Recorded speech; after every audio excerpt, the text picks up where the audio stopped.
kembali di acara dunia kita. Nah, pemirsa, kalau ingat bulan Agustus ini, kita pasti harus ingat hari ulang tahun kemerdekaan Republik Indonesia. 17 Agustus. Ya. Nah, saya ingat 2 tahun lalu ini, waktu di Indonesia, paskibranya itu untuk 17 Agustus tuh melaksanakan latihan gila-gilaan malah ketika berpuasa. Oh ya, jangan salah. Di sini Paskibra juga urusan serius, Raffi. Di sini mereka juga latihan pas lagi bulan puasa. Wow, jadi meskipun 17 Agustusnya baru nanti setelah Lebaran, tapi tetap latihannya pas udah puasa, dari kemarin dong. Iya, dan kalau berbeda dengan di Indonesia, kalau di Amerika itu kan puasanya lebih dari 16 jam, Ki. Di Washington DC itu lebih dari 16 jam. Jadi bayangkan betapa dahaganya ya itu mereka ketika berlatih. Kita harus lihat bagaimana keseriusan mereka.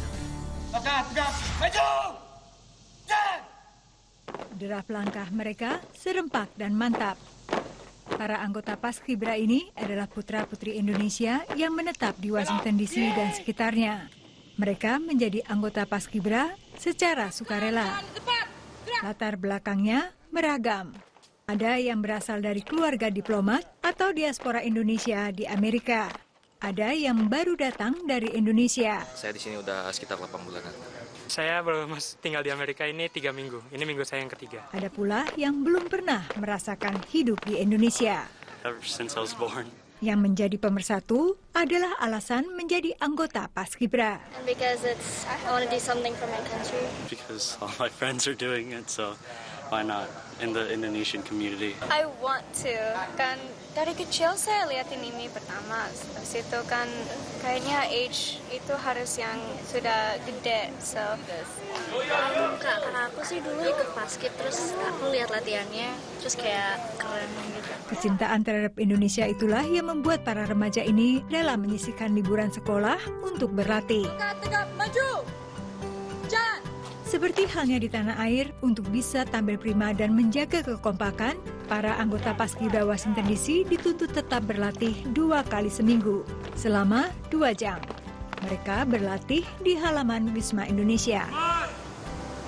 Dalam 3 tahun terakhir, peringatan 17 Agustus atau persiapannya jatuh pada bulan Ramadan. Cukup berat, terutama bagi yang menjalankan ibadah puasa. Mengingat puasa di pantai timur Amerika berlangsung lebih dari 16 jam. Nah, mungkin hari ini sedang panas-panasnya, jadi ya ada beberapa, contohnya saya yang kurang konsentrasi. Namun kegiatan fisik bukan berarti mengganggu puasa, justru sebaliknya. As long as we have breaks, it's okay, so that we don't get really tired. Harapkan jalan tepat, gerak! Selain menanamkan disiplin, latihan Paskibra juga berhasil mendorong tumbuhnya kebersamaan serta toleransi. Kalau kita latihan sama mereka, kita pastinya harus toleransi, karena mereka kan puasa, kita nggak puasa. Selama Ramadan lalu, latihan diakhiri dengan menikmati buka puasa atau santap malam bersama. Dari Washington DC, tim VOA.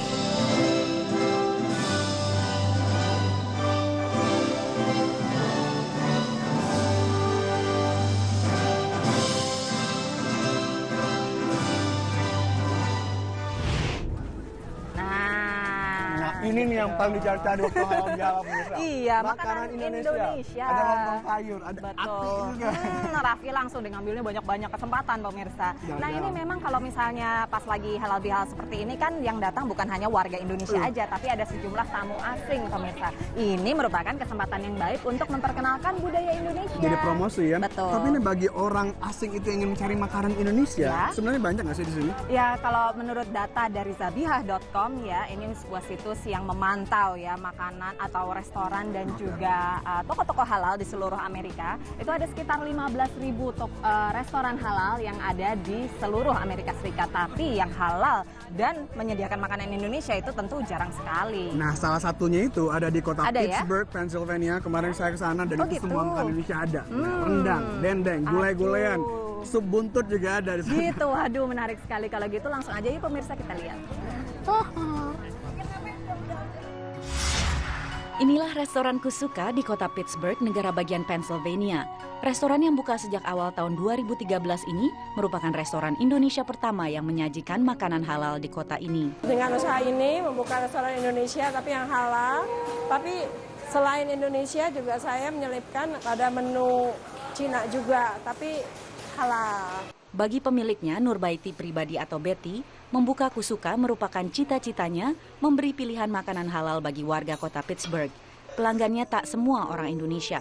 So this is amazing that we have one halal restaurant here, and I hope that it will cater to Muslims and non-Muslim, and it will become a very busy place. Tanggapan pembeli terhadap kehadiran Kusuka cukup positif, seperti terlihat dari ulasan yang diposting di beberapa situs online. Keberhasilan Kusuka menjaring pelanggan tak lepas dari solidaritas sesama warga Indonesia di Pittsburgh yang bahu-membahu membantu pemiliknya menjadikan restoran ini sebagai pelepas kerinduan akan tanah air. Kalau pengen makan ya ke Kusuka gitu loh. Karena apa? Mungkin kalau makanan bule sekali 2 kali bosen ya. Kalau misalkan kalau ke Kusuka udah halal, terus bisa jadi obat kangen juga. Dibarengi dengan kerja keras, Betty berharap dapat terus melayani kebutuhan sesama warga Muslim dan warga Indonesia di kota ini.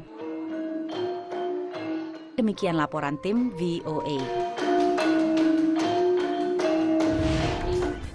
Maaf lahir batin, maaf lahir batin, Iya. Akhirnya baru bisa ketemu Akhirnya tuan rumah ya. kita bisa juga bersilaturahmi dengan bapak dan ibu. Ya, sampai kepanasan tadi. Iya. Ngantrinya panjang banget. Tapi di belakang kita sekarang kosong, kita paling belakang rupanya. Iya benar. Nah, kita setelah ini akan lihat ke dalam, pemirsa di dalam Yusma Indonesia ada apa? Ada di makanan sana? juga nggak sih? Kayaknya ada. Kayaknya Makanya ada. kita harus incar ke sana ini. Kalau gitu jangan sampai terlewatkan itu. Jangan kemana-mana pemirsa, Ya. tetaplah di dunia kita. Yuk.